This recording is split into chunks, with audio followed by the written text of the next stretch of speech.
This video looks at how to compare different data sets using the box and whisker plots. So we have our original box and whisker plot with our 30 students and their score out of 10 on a recent math test. So that was class 1. Now we're just making up a class 2 here. So we're going to have the same minimum, the same maximum, and different Q1s, medians, and Q3s. But it's still going to be 30 students, just their different scores on a test, and we'll call them class 2.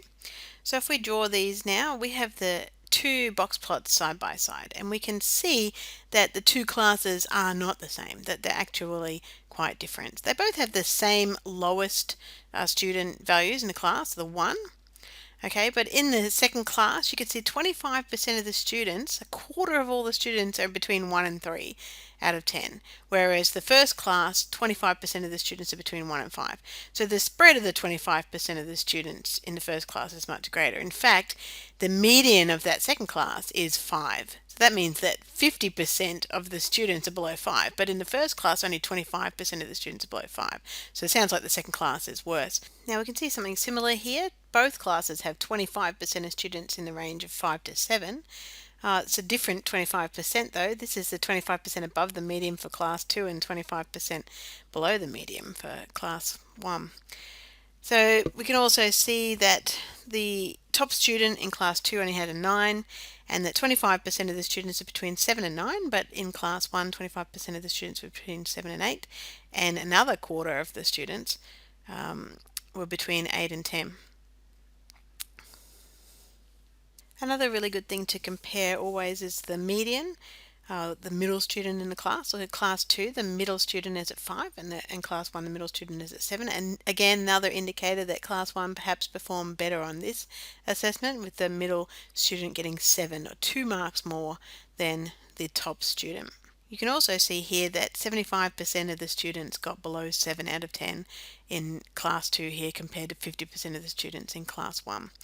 Now let's see what happens when we add in a third class, because we like to compare lots of different things. This is class 3 here. So we'll put in the 5-number summary for class 3, and from that we'll be able to get a third box plot, and we'll compare them. Now, considering you can compare all the different values, the range, the inner quartile range, where 25% of the students lie, and etc., etc. That's what we're looking for in this. And if we plot these out, you can see that we have the 3 classes now. Just at a first glance, I hope you can see that class 3 looks to be a better class than both class 1 and class 2. That should be apparent to you. The lowest student in both class 1 and class 2 was 1, and the lowest in class 3 was a 3. And that's 25% of class 2 actually are lower than the lowest student in class 3. So 25% of the students exist between 3 and 5 in class 3.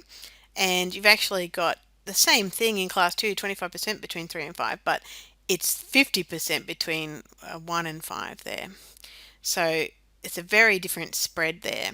Now if we go and look at the inner quartile range, 50% of the students between 5 and 8 in class 1, 50% of the students between 5 and 9 in class 2. You still got your top 2 students being a 10, but you've got 25% of the students between 8 and 9, whereas this class 1, 25% are between 7 and 8. So they've got 25% between 8 and 10, but class 3 has 25% between 9 and 10. So it just seems in general that class 3 is a better thing. Even the middle student is 1 higher than the middle student in class 1, which is again 2 higher than the middle student in class 2. I hope you can see from this there are lots of different things that you can talk about to compare these different classes, but you need to be kind of systematic in that comparison in order to hit the variety and the different things that are apparent and get good marks.